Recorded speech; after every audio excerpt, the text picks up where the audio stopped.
The atmospheric processor's rhythmic hum had been Marcus Chen's only companion for 3 months, and he'd grown oddly fond of its mechanical wheeze, like having a pet robot with emphysema.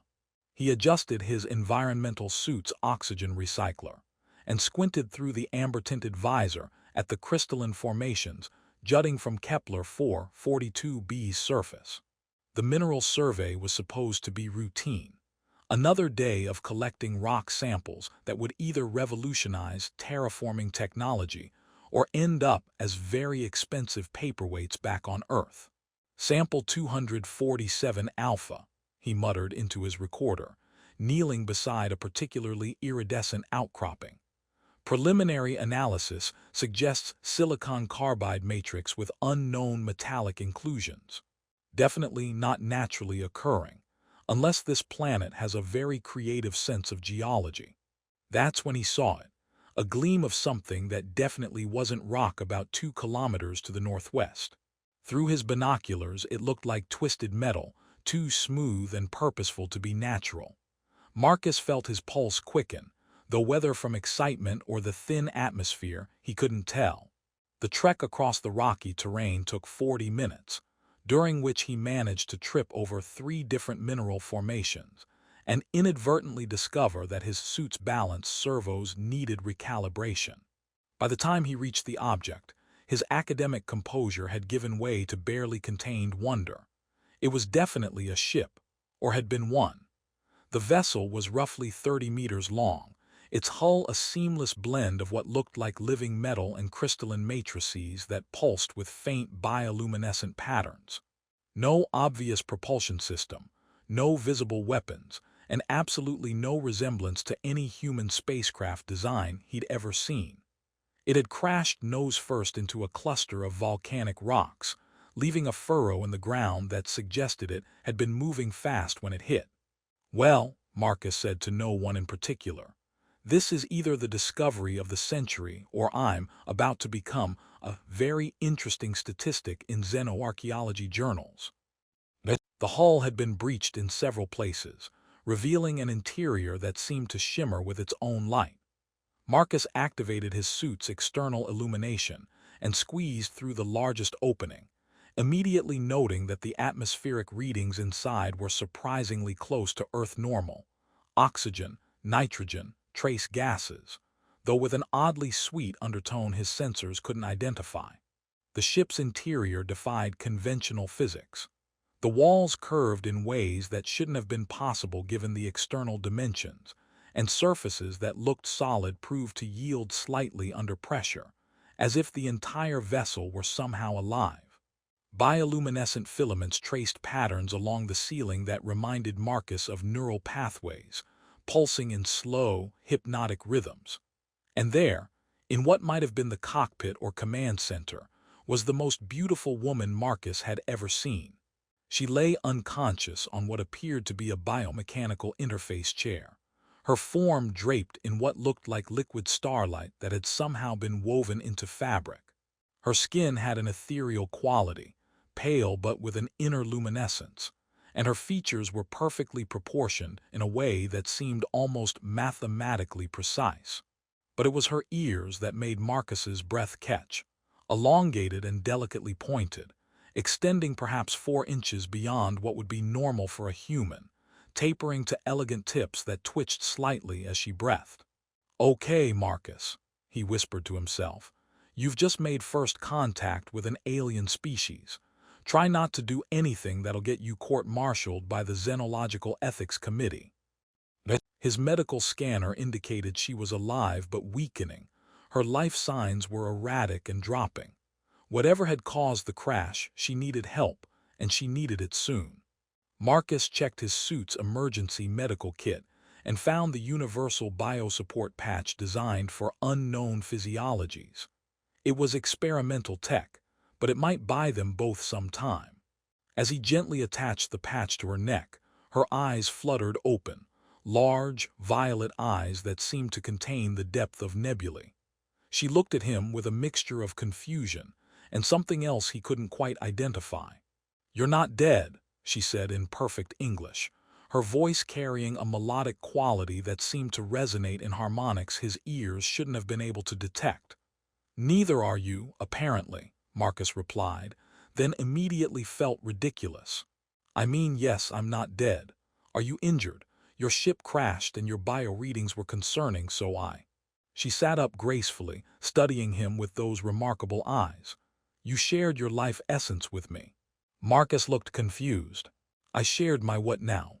"Your oxygen supply," she clarified, gesturing to the biosupport patch. "You gave me breath when mine was failing. Among my people, this creates what you might call a debt." "Oh, well, anyone would have done the same," Marcus said, then paused. "Actually, that's not true. Most people would have probably called it in to the colonial authority first and waited for a containment team. But you looked like you were dying, and I have this thing about letting people die when I might be able to help, even if they're. He gestured vaguely at her ears. "Even if they're alien," she finished, and there was amusement in her voice. "I was going to say clearly way out of my league, but alien works too." Marcus felt heat rise in his cheeks and was grateful for his visor. "I'm Dr. Marcus Chen, by the way. Xenobiologist, terrible at first contact protocols, and apparently prone to saving mysterious space travelers." She stood with fluid grace, and Marcus noticed she was taller than he'd initially thought, nearly 6 feet, with proportions that somehow seemed both alien and perfectly familiar. "I am Zara of the Andorian Collective, though your people might know my kind by a different name." She paused, looking almost embarrassed. "We are what your folklore calls succubi, though I find the term terribly outdated and frankly offensive." Marcus blinked several times. "Wait, succubi are real, and they have spaceships." "We prefer desire catalysts," Zara said with dignity. "We facilitate the fulfillment of deep-seated wants and needs across the galaxy. It's a respectable profession with excellent benefits and a comprehensive pension plan." "Huh," Marcus said, processing this information. "And here I thought my job was exotic. Do you need to get back to your people?" "I have a communication array at the research station that might be able to reach." "The debt must be balanced first," Zara interrupted.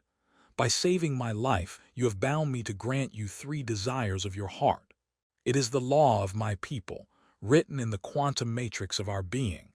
I cannot leave until this obligation is fulfilled." Marcus stared at her, 3 wishes like a genie. Zara's expression darkened. "Genies are entirely different entities with much worse customer service ratings. We take our obligations seriously." "Right, sorry. It's just that this is a lot to process. I came out here looking for interesting rocks, and now I'm apparently entitled to 3 wishes from an alien succubus with really excellent customer service standards." "Desire catalyst," she corrected firmly. "Desire catalyst," Marcus repeated obediently. "Though I have to ask, if you're supposed to fulfill desires, why do you seem slightly annoyed about it?" Zara's expression softened slightly. "Most beings who encounter my kind have rather predictable requests. I was expecting something more along the lines of carnal knowledge or material wealth, not polite inquiries about my professional satisfaction." Marcus laughed, surprising himself. "Well, I hate to break it to you, but I'm probably going to be a very disappointing rescuee. My idea of a wild fantasy usually involves uninterrupted research time and maybe a decent cup of coffee." For the first time since awakening, Zara smiled, a genuine expression that transformed her ethereal beauty into something warmer and more approachable. "You are either the most unusual human I have ever encountered, Dr. Marcus Chen, or the most elaborate trap ever devised by the Cosmic Ethics Board. Given my track record with interpersonal relationships, I'm definitely leaning toward unusual," Marcus said. "Though I'm curious about this Cosmic Ethics Board. Do they have jurisdiction over xenobiologists who stumble into alien crash sites?" "Only if the xenobiologist in question turns out to be secretly plotting galactic domination through the strategic deployment of mineral surveys and really bad small talk." Marcus grinned. You figured out my master plan already, and here I thought I was being subtle. The walk back to the research station took twice as long as usual, partly because Marcus kept stopping to point out geological features, and partly because Zara seemed genuinely interested in his explanations of tectonic activity on tidally locked planets. It wasn't exactly the dramatic exit from a crashed alien vessel that Marcus had imagined. But then again, nothing about this encounter was following any of the protocols he'd studied. So the atmospheric processors maintained the oxygen balance by converting the methane deposits, Zara asked, gracefully navigating terrain that had Marcus checking his balance servos every few steps. Exactly. Though maintain is a generous term. Most days it's more like desperately attempt to prevent atmospheric collapse while making worrying grinding noises. Marcus gestured toward the station's domed structure in the distance. The whole setup is held together with engineering tape and optimism. Your species has a remarkable talent for surviving in impossible conditions through sheer stubborn determination, Zara observed. You say that like it's a good thing. On my world, we consider it one of humanity's most endearing qualities. That and your inexplicable ability to find humor in situations that should logically result in existential terror. They reached the station just as Marcus's suit began chiming warnings about oxygen levels. Inside the airlock, he gratefully removed his helmet and took a deep breath of recycled station air, which smelled faintly of ozone and the synthetic vanilla that maintenance used to mask the scent of overworked air scrubbers. "Welcome to Casa del Marcus," he said, gesturing around the cramped living space that doubled as his laboratory. "It's not much, but it's got reliable life support and a coffee synthesizer that only occasionally produces liquid that could be classified as a beverage." Zara examined the cluttered workspace with interest. Banks of analytical equipment lined the walls, their displays flickering with readings from samples Marcus had collected over the past weeks. A holographic periodic table hovered above the main workbench, highlighting elements he'd been researching. In one corner, a small hydroponics bay struggled to grow what looked like very depressed vegetables. "Your research focuses on terraforming applications?" she asked, running a finger along a molecular scanner that immediately began displaying readings for her touch, mostly soil composition and mineral extraction. "The dream is to find elements that could accelerate atmospheric processing on marginal worlds." Marcus paused, watching the scanner's display with fascination. "Though right now I'm more interested in whatever that scanner is picking up from you. Your biosignature is unlike anything in the database." Zara smiled. "My people evolved on a world with triple suns and crystalline atmospheric matrices. Our cellular structure incorporates quantum-coherent silicon networks that interface directly with electromagnetic fields." "That's—" Marcus stared at the readings. "That's incredible. Your cells are basically biological quantum computers. The applications for bioneural interfaces alone could revolutionize." He caught himself. "Sorry, I get excited about cellular biology. Most people find it boring." "Most people haven't spent 3 centuries facilitating desires across 17 different species," Zara replied. "I find your enthusiasm refreshing." Marcus felt warmth spread through his chest, then remembered something important.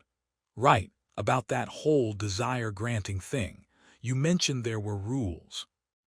Zara's expression became more formal, though amusement still danced in her violet eyes. "The law of essence balance. By sharing your life force to save mine, you created what we call a quantum debt. Until it is resolved through the granting of 3 heart's desires, I am bound to remain in your proximity and serve your deepest wishes." "Serve seems like a strong word," Marcus said uncomfortably. "The translation matrices sometimes lack nuance. Facilitate the fulfillment of might be more accurate, though significantly less dramatic. And you've been doing this for 3 centuries. 274 years, to be precise. I've encountered empires rising and falling, witnessed the birth of new star systems, helped beings discover truths about themselves they never knew existed. She paused. Though I must admit, most of my clients have been rather predictable in their requests. Marcus began preparing coffee, more for something to do with his hands than from actual thirst. Let me guess, wealth, power, and really good sex. In roughly that order, yes. Sometimes they skip straight to the third option. Zara watched him work with curious eyes. You seem remarkably unconcerned about being in the presence of a being designed to fulfill your fantasies. Should I be more concerned? Marcus asked, adding extra synthetic cream to compensate for the coffee synthesizer's tendency toward bitter disappointment. I mean, you seem nice enough, and you haven't tried to seduce me or steal my soul or anything. Soul theft is a completely different department. We're more in the ethical desire fulfillment business these days. Much better for intergalactic relations.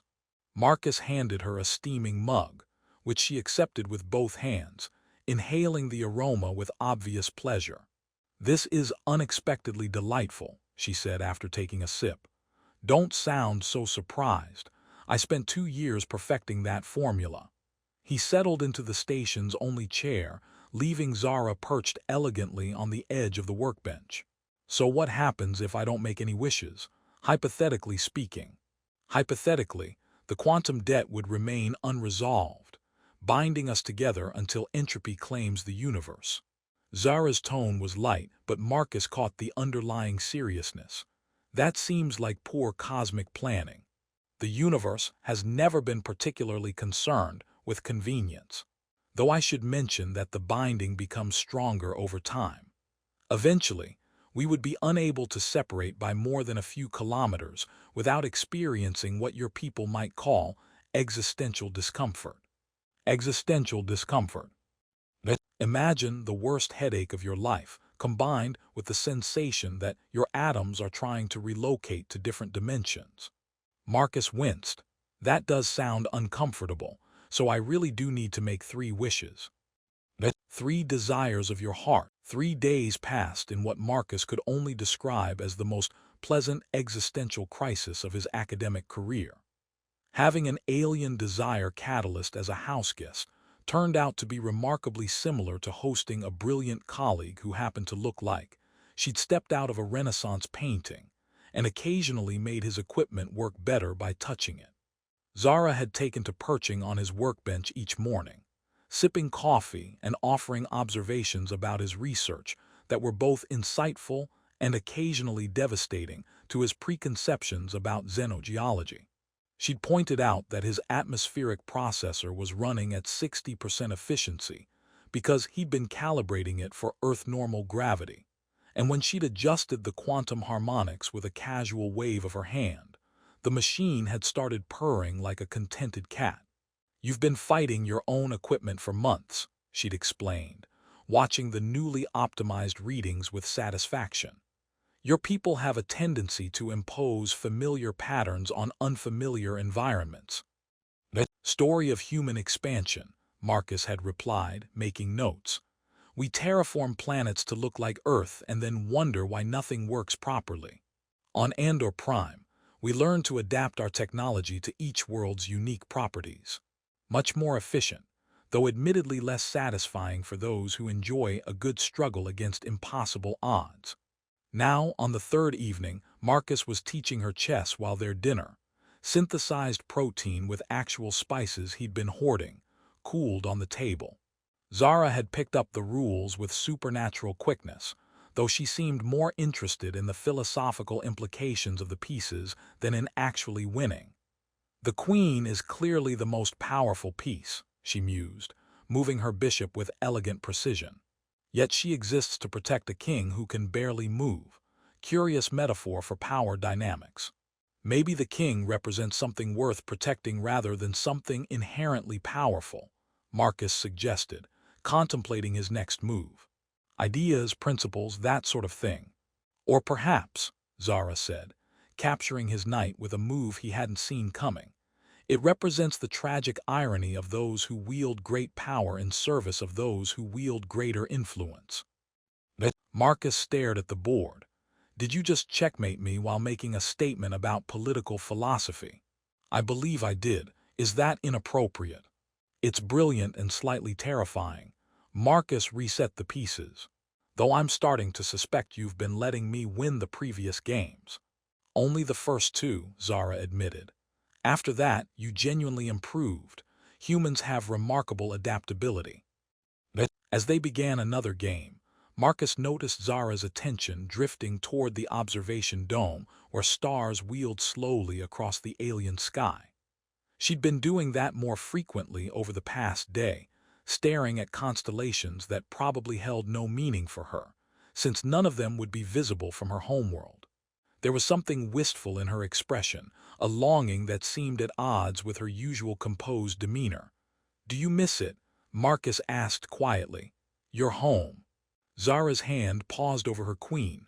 "Miss what?" "And or prime your family. Being around people who understand quantum-coherent silicon networks without needing a 3-hour explanation." She was quiet for so long Marcus began to worry he'd overstepped, but finally she sighed. "I hadn't thought about missing anything in decades. My work takes me across the galaxy, one client, one set of desires, then on to the next. There's rarely time for nostalgia. But you do miss it." "I miss," she hesitated. "I miss the sound of the crystal chimes that ring when the 3 suns set simultaneously. They create harmonics that resonate in your bones, make you feel connected to everyone else hearing them at the same moment. I miss my sister, Lissa's terrible attempts at traditional cooking. I miss the way my parents argue about galactic politics while tending their photosynthetic gardens." She looked up at him with eyes that seemed to hold the depth of space. "I miss belonging somewhere." Marcus felt something twist in his chest. "How long has it been since you've seen them?" 47 standard years, Zara said softly. "Though time moves differently for my kind when we're traveling between dimensional matrices. It could have been months or centuries from their perspective." Marcus searched for words. "That's a long time to be away from everyone you love." "Love is a luxury in my profession. Attachment complicates the ability to facilitate others' desires objectively." But even as she said it, her voice lacked conviction. They played in comfortable silence for a while, the only sounds the soft hum of life support systems and the occasional click of chess pieces on the board.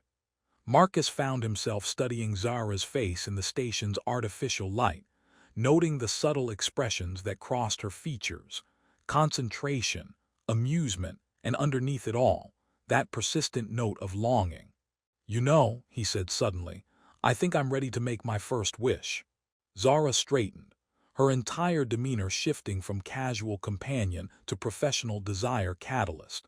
The transformation was subtle but unmistakable. Her posture became more formal, her expression more focused. "I'm listening." Marcus took a deep breath.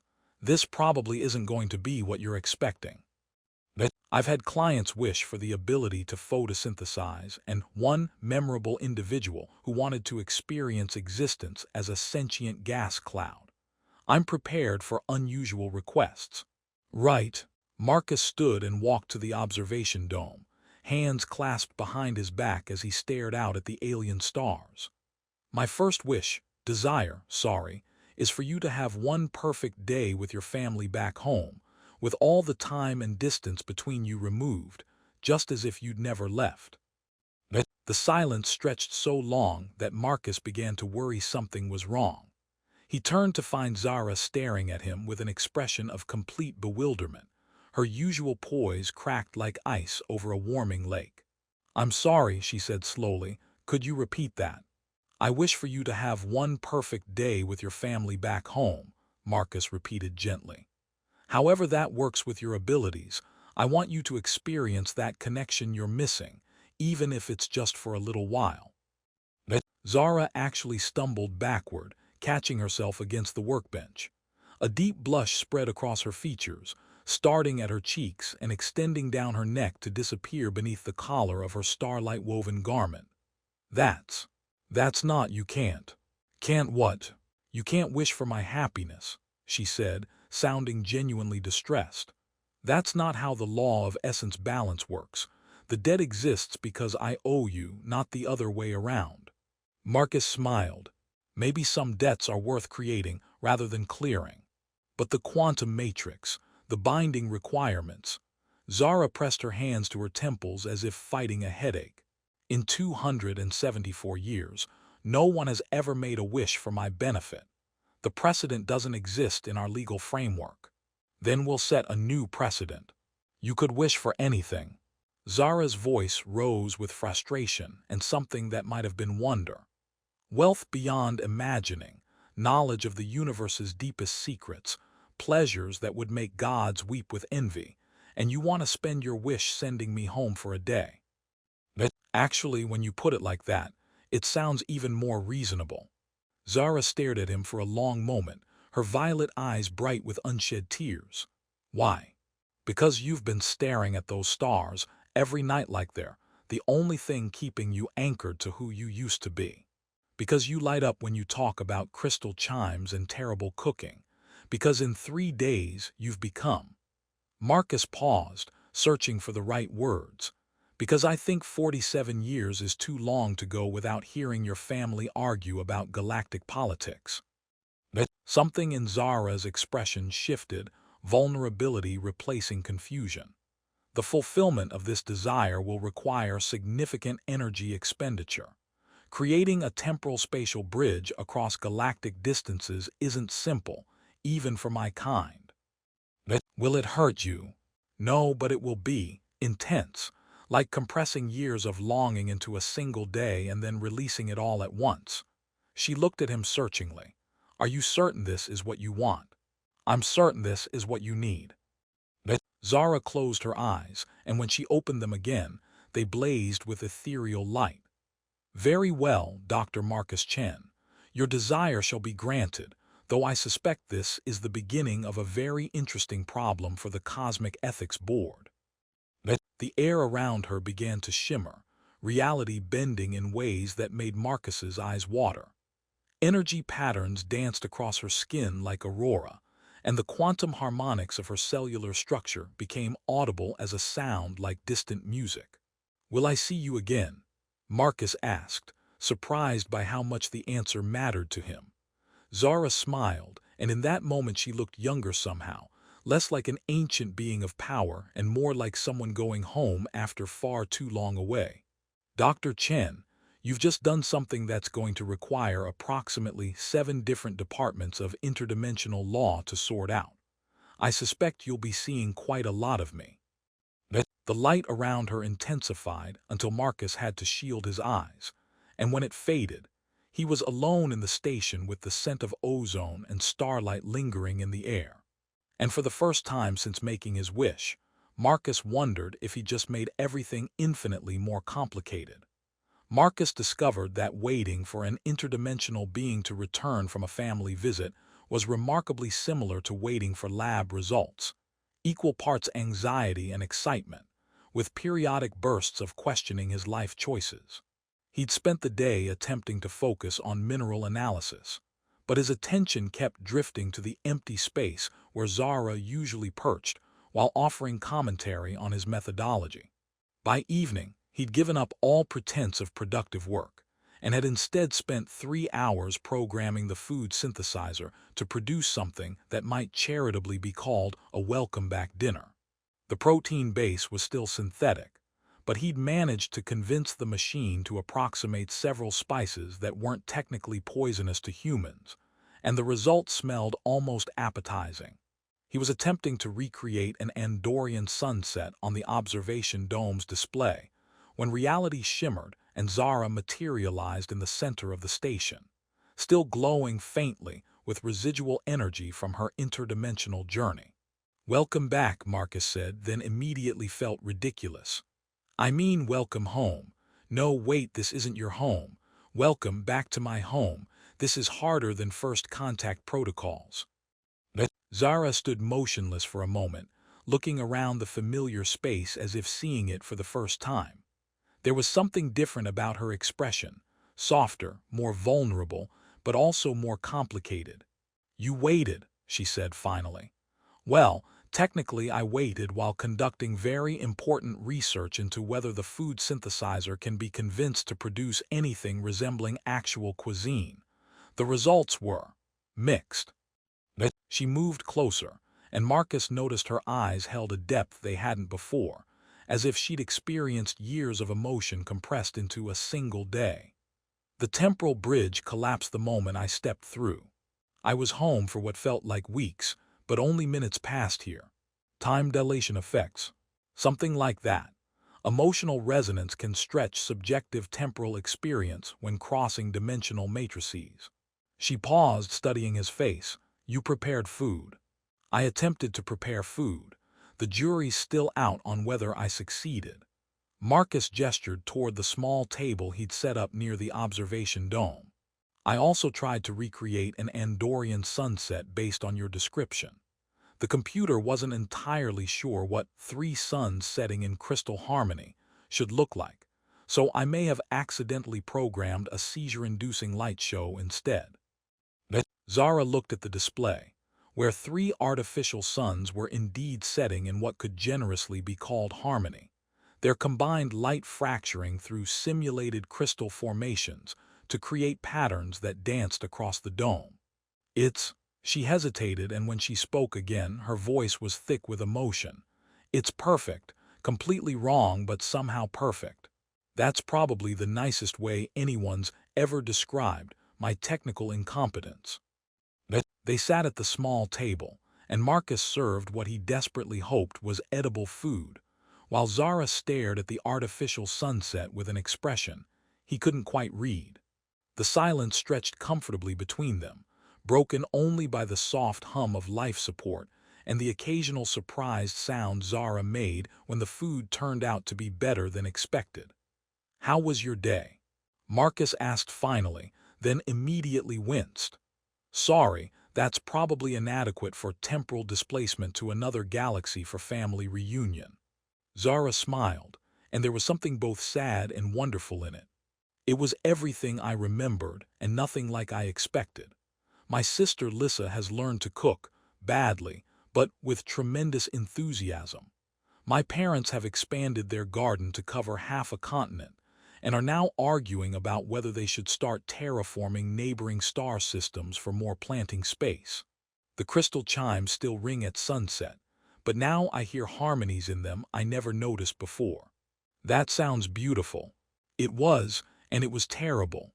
Zara set down her fork and looked directly at him. Do you know what the hardest part was? Every moment I was there, part of me was thinking about this place. About synthesized protein that tastes better than it should, about chess games and conversations about atmospheric processors, and the way you get excited about cellular biology. She paused. About you. Marcus felt heat rise in his cheeks. I'm flattered, but you were visiting your family after 47 years. It's natural that your mind would wander to. Wait, were you thinking about me specifically, or just the general situation?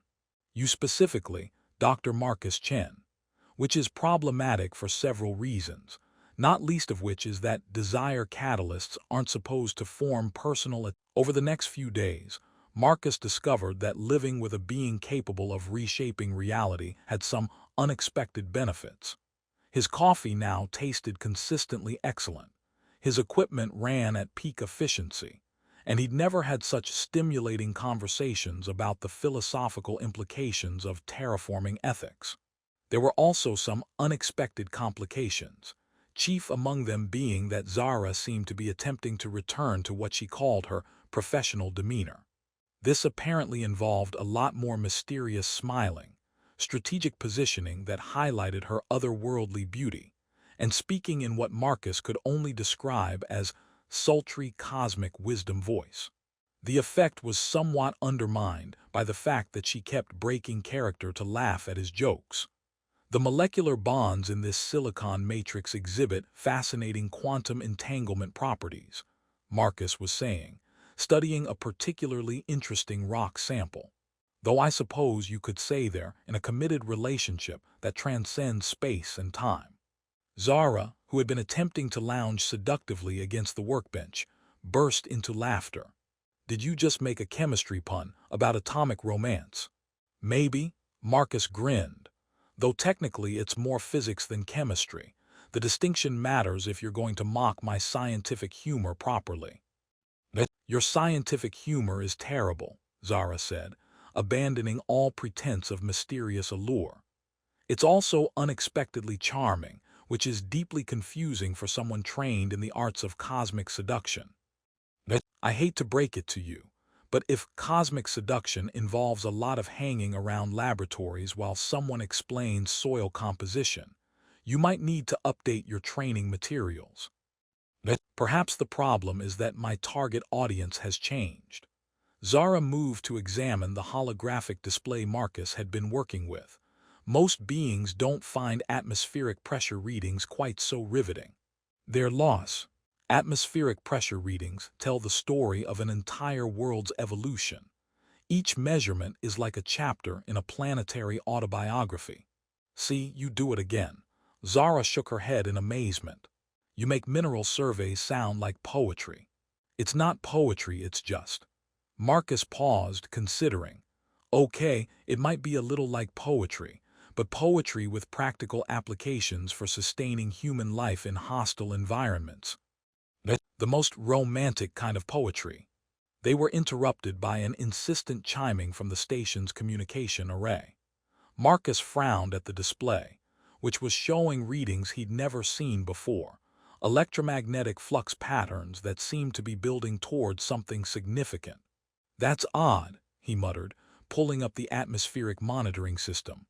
We're showing massive charged particle buildup in the upper ionosphere. It's like solar storm, Zara said, her expression suddenly serious. A large one approaching fast.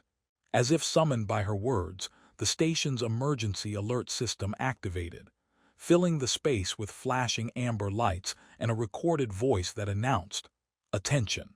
High-energy electromagnetic event detected.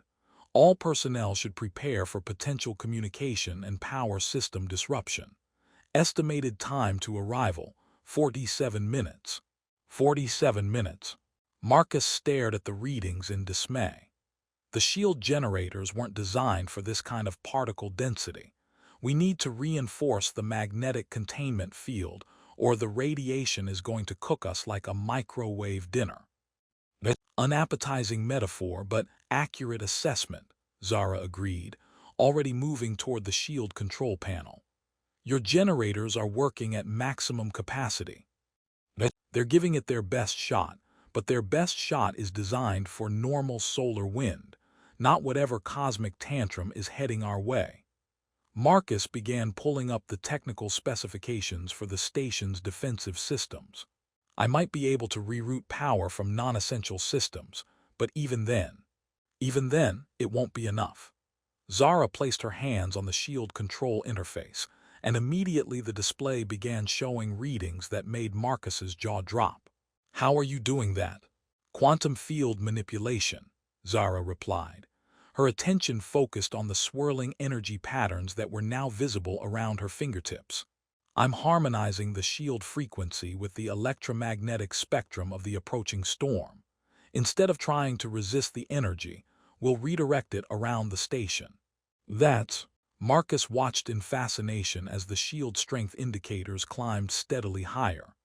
That's brilliant. Instead of a wall, you're creating a flow channel, like aerodynamic design but for electromagnetic radiation. Exactly. Though it requires precise calibration to maintain the deflection pattern without destabilizing the containment field. Zara glanced at him. I could use your expertise with the technical systems. My people understand energy manipulation, but your engineers designed these specific components. For the next 30 minutes, they worked together in a dance of human engineering knowledge and alien quantum mastery.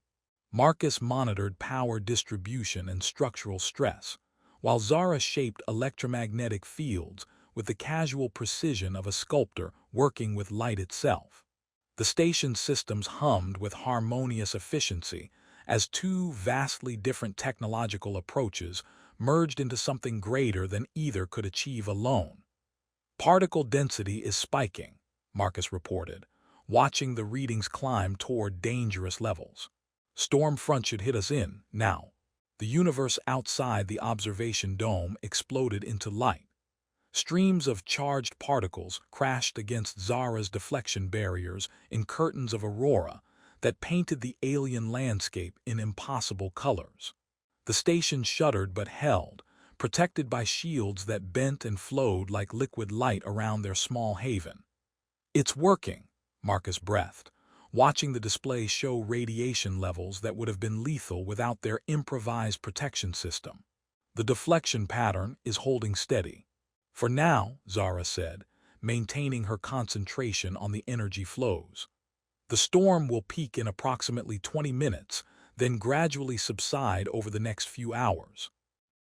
They settled into a comfortable routine of monitoring and adjustment, with Marcus calling out readings while Zara fine-tuned the shield harmonics. Outside, the electromagnetic storm painted the sky with colors that had never been seen on any human world. Deep purples that shifted to silver, cascading greens that dissolved into gold, all of it dancing to the rhythm of stellar forces beyond comprehension. "You know," Marcus said during a brief lull in the readings, "I've spent my entire career studying dead rocks and atmospheric gas compositions. This is the first time I've actually felt like I was participating in something cosmic." "Cosmic has its moments," Zara agreed. "Though I have to admit, this is more exciting than most of my usual assignments." "Really?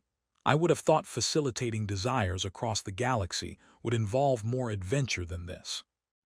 Zara was quiet for a moment, her attention divided between the shield controls and their conversation. "Most of my clients want fairly mundane things, just on a larger scale. Wealth, power, physical transformation, revenge. The requests are predictable enough that I could probably handle them in my sleep." "That sounds boring." Zara smiled ruefully. "I've been trying not to think about how boring my life had become until I met you." Marcus felt warmth spread through his chest. "I'm probably the least exciting person you could have crash-landed near. My idea of adventure is finding an interesting mineral formation." "Marcus," Zara said gently, "in the past week you've rescued an alien being, granted a wish for interdimensional travel, learned to work with quantum field manipulation, and are currently helping me hold off a solar storm that could kill us both. If that's your definition of boring, I'm genuinely curious what you consider exciting." "When you put it like that, my life has gotten significantly more interesting lately." Marcus paused, studying the readings. "Though I should probably mention that I'm terrible at the whole romance thing. My last relationship ended when I spent our anniversary dinner explaining the atmospheric composition of Mars." "Did she find it fascinating?" "She found it grounds for immediate termination of the relationship." Zara laughed, a sound like crystal chimes that somehow harmonized with the electromagnetic storm raging outside. "Her loss. I could listen to you explain atmospheric composition for hours." "That's probably not normal." "Dr. Marcus Chen, I'm a 300-year-old alien who grants wishes for a living, and you're a human scientist living alone on a planet where the rocks repair themselves. Nothing about our situation qualifies as normal." "Good point." Marcus glanced at her as she continued managing the shield harmonics with casual mastery. "Can I ask you something?" "Always." "What's it like, having abilities like yours, being able to manipulate reality with a thought?" Zara considered the question, while adjusting the deflection patterns to compensate for a shift in the storm's intensity. "Isolating," she said finally. "When you can reshape matter and energy, when you can grant almost any wish, people stop seeing you as a person. You become a tool, a means to an end. They don't want to know what you think or feel or dream about. They just want to know what you can do for them." "That sounds lonely." "It is, which is why." She hesitated, then met his eyes across the control panel. "Which is why spending time with someone who's more interested in my thoughts than my abilities is rather overwhelming." "In a good way or a bad way?" "I'm not sure there's a difference." Zara's smile was soft and uncertain. You look at me and see someone worth talking to, not something worth using. It's terrifying and wonderful and completely outside my experience. The storm was beginning to subside, the brilliant auroras fading to gentler curtains of light that still danced across the alien sky. Marcus found himself watching Zara's face in the reflected glow, noting the way her expression had grown more open and vulnerable over the past few days, how her formal composure had given way to something more genuine. "For what it's worth," he said quietly, "I think you're extraordinary, not because of what you can do, but because of who you are."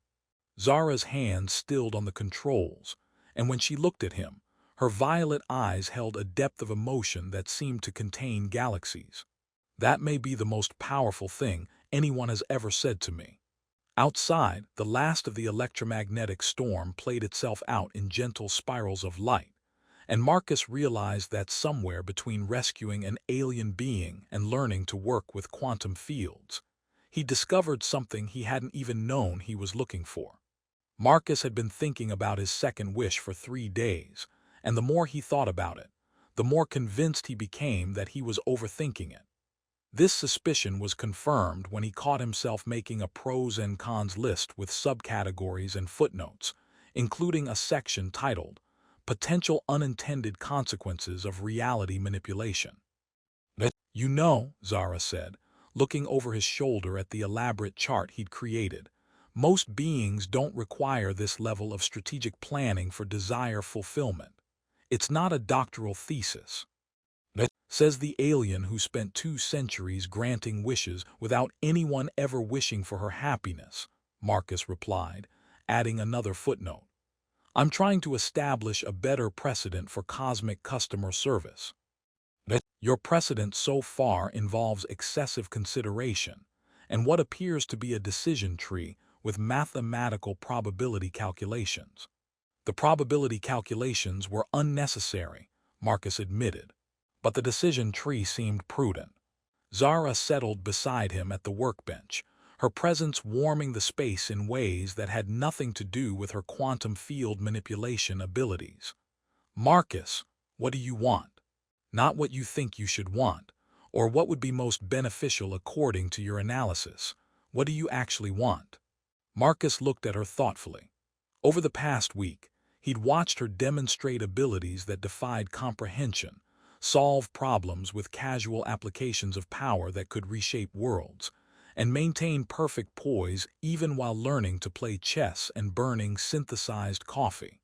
But he'd also noticed smaller things. The way she sometimes looked uncertain when she thought no one was watching, how she seemed to calculate every gesture for maximum effect, the careful distance she maintained even during their most comfortable conversations. "I want you to experience one day of being completely ordinary," he said finally.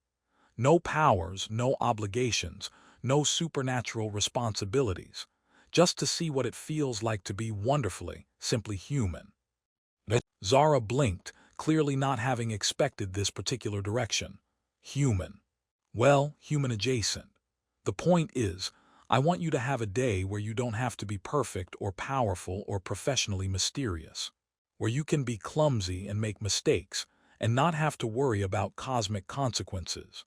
That's," Zara paused, processing the implications, "that's actually a fascinating request. I've never experienced existence without my abilities. It would be like asking you to spend a day without your sense of sight." "Exactly, though hopefully less disorienting and with fewer bruises from walking into furniture. The quantum matrix that maintains my enhanced capabilities is integrated with my cellular structure.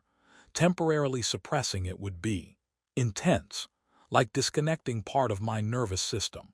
Marcus felt a flicker of concern. "Would it hurt you?" "No, but it would be profoundly strange.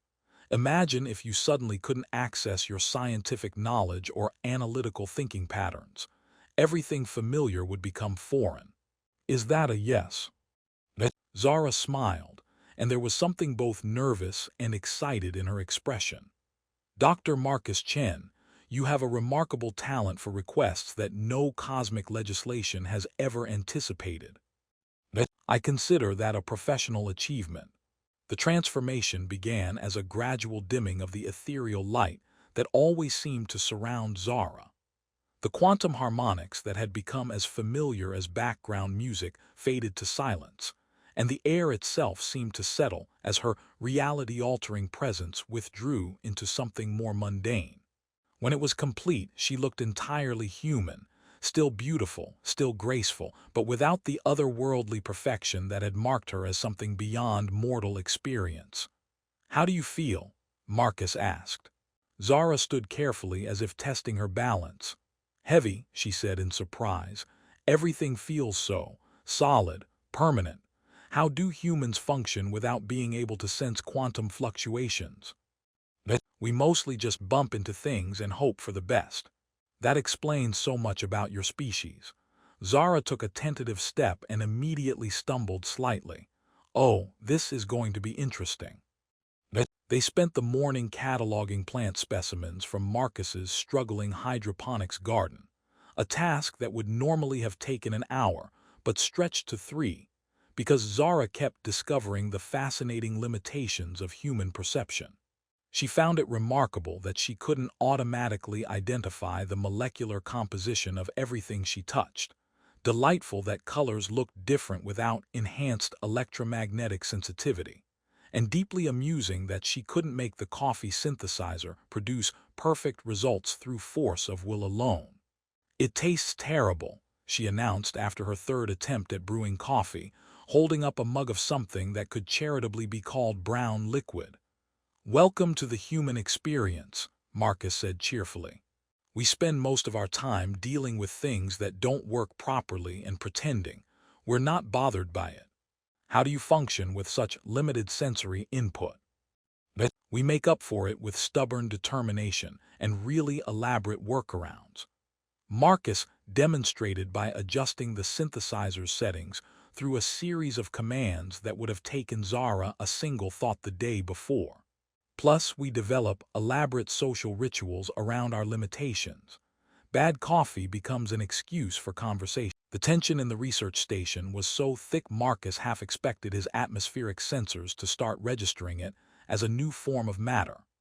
Lissa and her companions radiated the kind of cold authority that made Arctic temperatures seem cozy, while Zara stood caught between worlds, literally and figuratively, her temporary humanity making her seem fragile in comparison to her sister's otherworldly perfection. "Your final wish, Dr. Chen," Lissa said with the patience of someone discussing pest removal, "will be granted by properly functioning personnel. This unit requires immediate maintenance." "This unit," Marcus repeated, his scientific training finally catching up with his emotional reaction, "has a name. Her name is Zara, and she's not malfunctioning, she's evolving." "Evolution implies improvement," said the male Andorian, his voice carrying harmonics that made the station's equipment flicker nervously. "Emotional contamination represents degradation of core functionality." "From whose perspective?" Marcus challenged. "Because from where I'm standing, Zara's emotional growth has made her more effective, not less.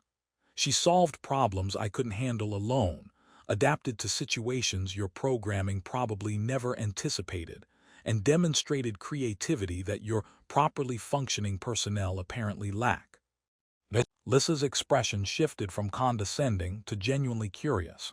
"Creativity." She turned a routine shield reinforcement into an electromagnetic deflection array that could handle a solar storm our equipment wasn't designed to survive. She found solutions by thinking beyond her original parameters. Marcus looked directly at Zara, who was watching the exchange with growing amazement. "That's not system corruption, that's growth." "Impossible," Lissa said, but there was less certainty in her voice. "Desire catalysts are designed for optimal efficiency within established parameters. Creative problem-solving introduces variables that compromise predictable outcomes." "Maybe predictable outcomes aren't always the best outcomes," Marcus suggested. "Maybe sometimes the variables are what make the difference between surviving and thriving." "Dr. Chen," Zara said quietly, "what are you doing?" Probably something that'll get me in trouble with the Cosmic Ethics Board, Marcus replied with a grin that felt more confident than he actually was. But I'm pretty sure that's become my specialty. He turned to face Lissa directly, marshaling every bit of academic authority he'd ever possessed. You want to treat Zara like malfunctioning equipment, but you're missing the most important data point. She didn't develop emotional responses randomly.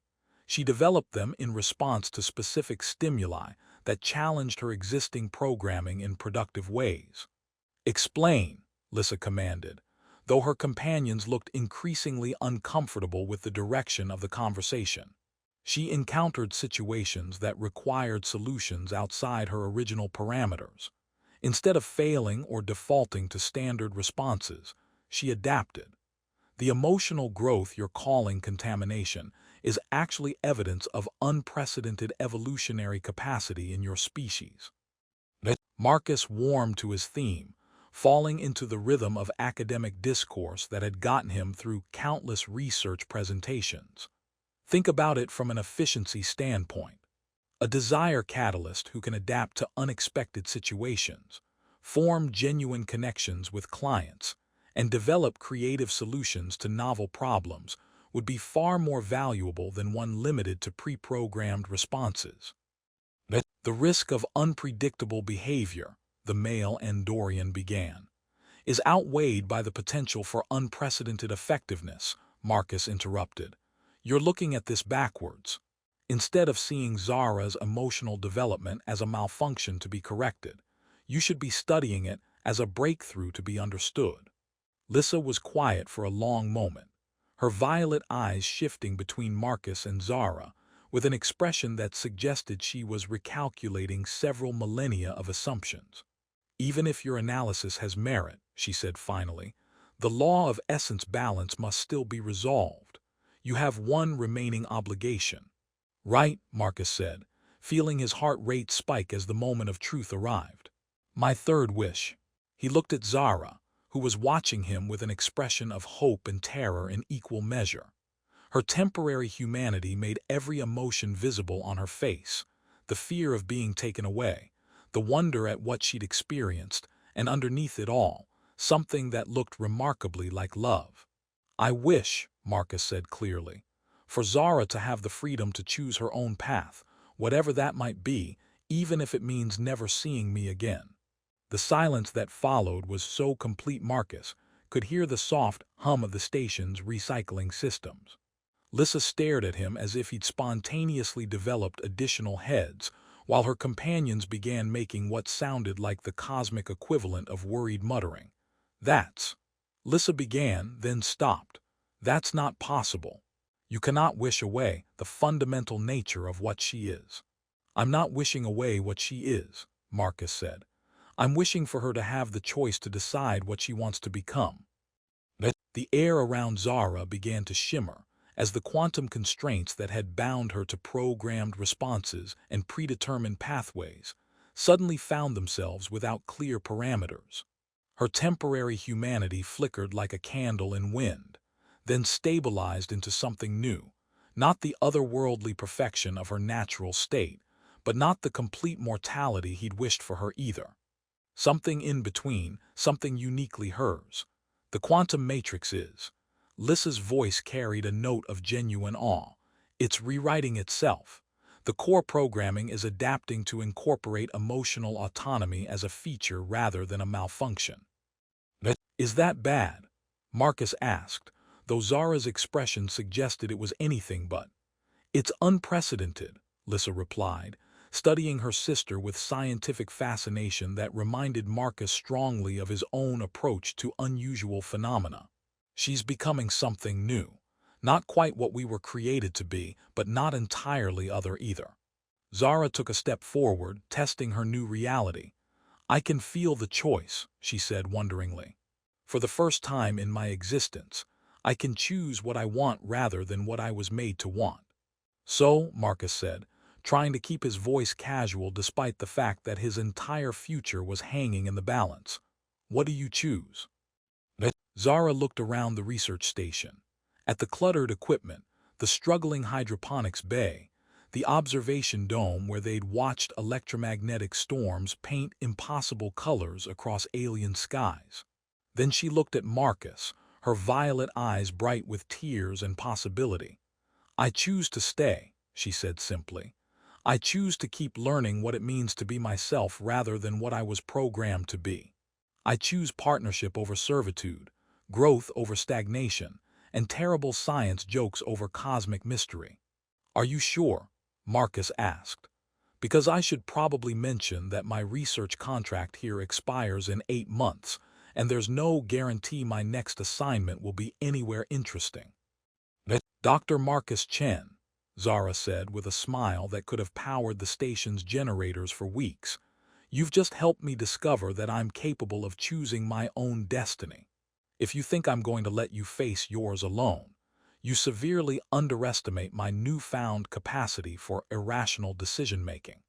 "This is highly irregular," Lissa said, though she sounded more intrigued than disapproving. "The collective will want to study the implications." "Will they try to force her back for recalibration?" Marcus asked, suddenly protective. "They will try to understand how this evolution occurred and whether it can be replicated safely," Lissa replied. "My sister appears to have developed something we thought impossible, the ability to grow beyond our original parameters while retaining core functionality. From a research perspective, it's fascinating. From a personal perspective," Zara added, "it's terrifying and wonderful and completely unprecedented." "The best things usually are," Marcus said. 6 months later, the research station on Kepler 442b had been transformed into something unprecedented in the annals of xenological cooperation.